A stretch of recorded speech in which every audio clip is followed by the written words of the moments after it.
Halo sahabat si ember yang disayangi Tuhan. Ketemu lagi dengan Renungan Minggu bersama Monano. Semoga kalian semua tetap sehat dan selalu gembira.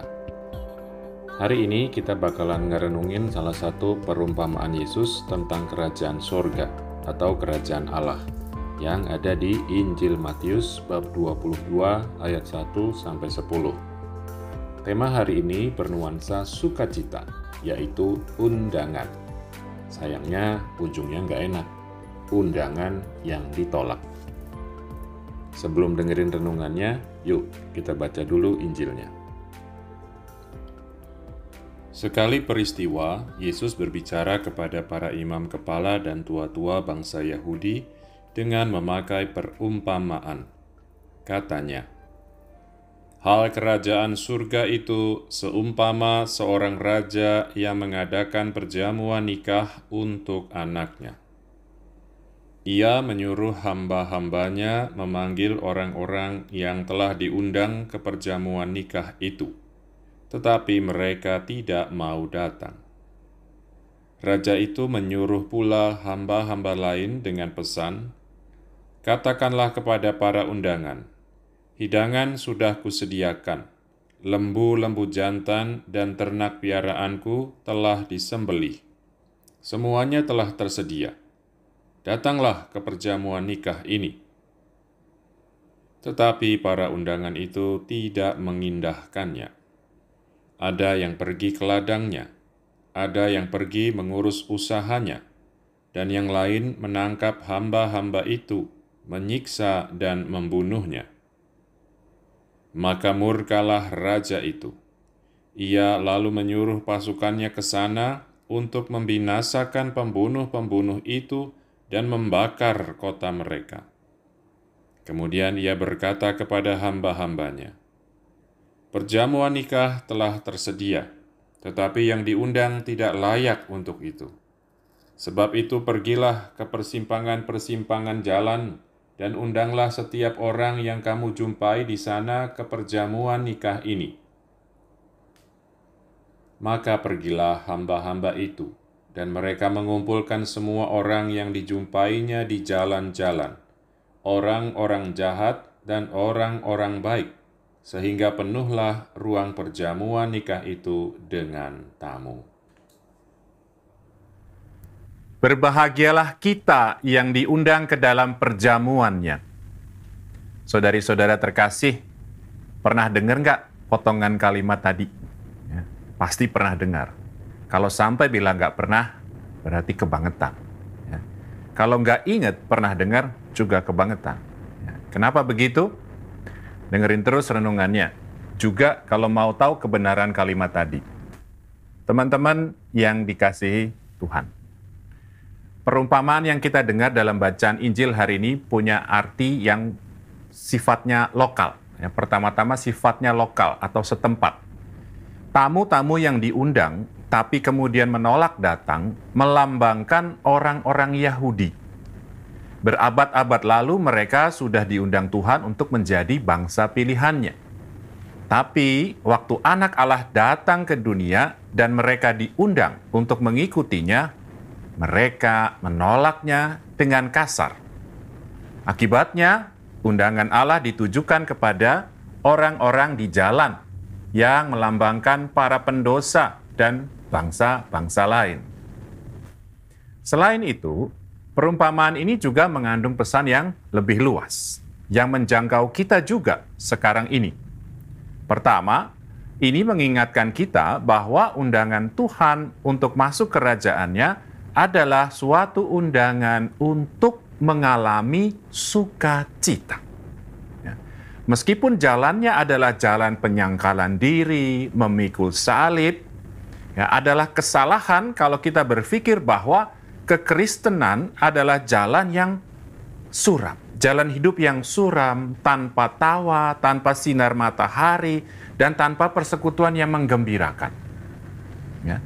Justru sifat utama kekristenan adalah sukacita dan kegembiraan. Dan itulah yang tidak didapat oleh orang-orang yang menolak undangan Tuhan. Juga meskipun dalam perumpamaan tadi disebut soal hukuman pembinasaan dan pembakaran kota, kerugian yang sesungguhnya dari menolak undangan Tuhan ialah tidak bisa mengalami sukacita dan kegembiraan bersama Tuhan, bukan soal hukuman. Selain itu, Yesus juga mau mengingatkan kita bahwa undangan Bapanya ialah undangan rahmat. Orang-orang yang dikumpulkan dari jalan-jalan sama sekali tidak punya ikatan apa-apa dengan Sang Raja. Tidak punya kemungkinan untuk masuk ke dalam perjamuan nikah yang megah itu. Bahkan ngebayangin aja mereka enggak. Ya. Nah, nyatanya akhirnya mereka masuk, ada di dalam perjamuan itu. Dan itu terjadi semata karena kemurahan hati Sang Raja. Rahmatlah yang mengundang, rahmat jugalah yang mengumpulkan. Saudari-saudara kekasih Allah, bukan cuma soal Tuhan saja yang diingatkan Yesus lewat perumpamaan ini, tapi juga tentang diri kita sendiri. Seperti bangsa Israel dulu, banyak orang sekarang ini juga menolak undangan Tuhan. Ada yang dengan tegas dan jelas sejak awal menolak undangan Tuhan. Tapi ada juga yang mengaku menerima undangan itu, tapi dalam hidupnya berulang kali melakukan perbuatan-perbuatan yang sesungguhnya menolak Tuhan.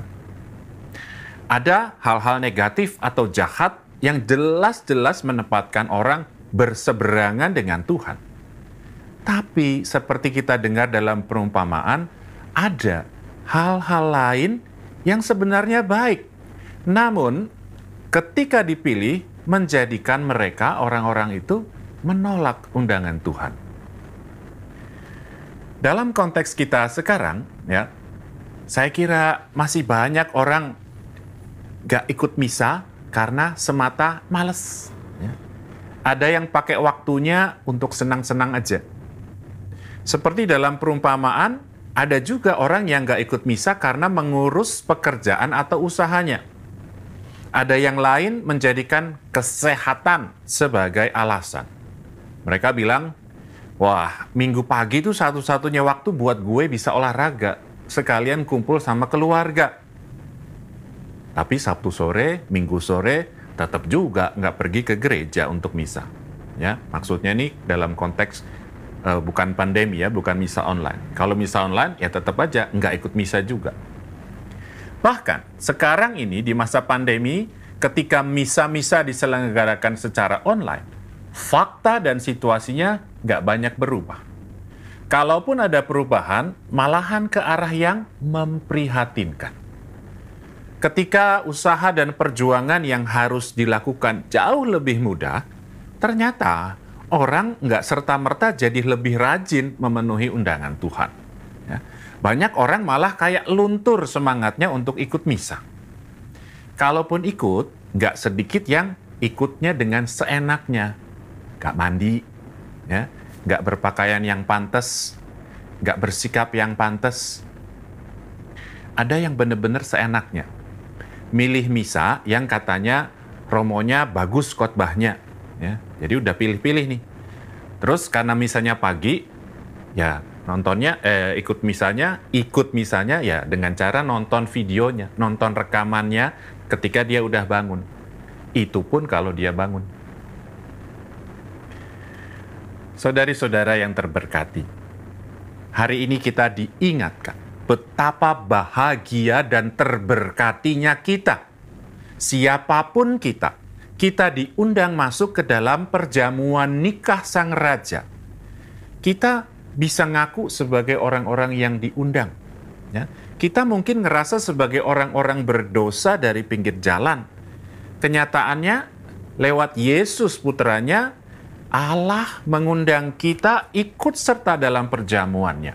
Ya. Perjamuan sukacita dan kegembiraan. Diundang aja udah istimewa. Ya, apalagi kalau beneran datang. Betapa bahagia dan terberkatinya kita. Ya. Mari, saudari-saudara terkasih, jangan sibuk sendiri. Jangan kebanyakan alasan. Jangan mau enaknya sendiri. Mari, belajar lebih sadar betapa besar rahmat yang ditawarkan ke kita. Ya. Belajar lebih wise and smart untuk gak nolak tawaran Tuhan, undangan Tuhan buat kita. Ya. Gak perlu dihukum kok. Kita nolak aja udah rugi sendiri. Dan ruginya tuh gede banget. Ya. Kalau perjamuan yang sekarang aja kita gak pernah datang, gimana kita mau masuk perjamuan yang berikutnya, perjamuan kekal abadi? Jangan lupa, berbahagialah kita yang diundang ke dalam perjamuannya. Tuhan memberkati.